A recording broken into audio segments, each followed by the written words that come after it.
So, but the composition of your environmental language really takes a lot of careful consideration. So, first of all, as I said, expressing sort of the dominant or target environmental conditions constantly is boring. Players really need a lot of variety.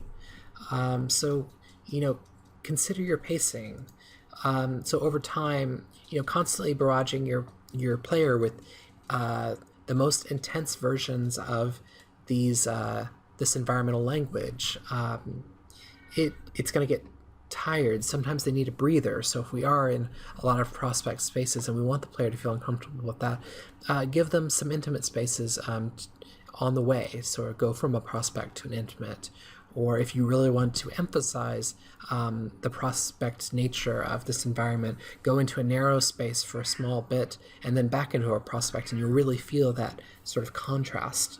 In addition to a breather, sometimes players need a reward. So if they're having a hard time, or if this is a difficult situation, give them a moment to get a reward, to take their breath.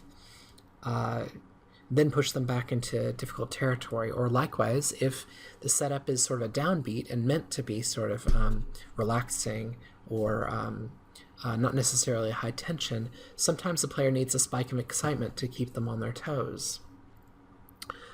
Think also about where your protagonist will be emotionally at the end of your level.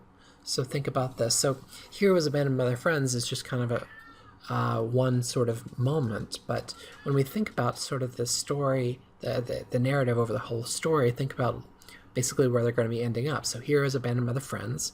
The hero then realizes that they made a big mistake and they go back to apologize. The friends have been attacked. The hero comes to their rescue.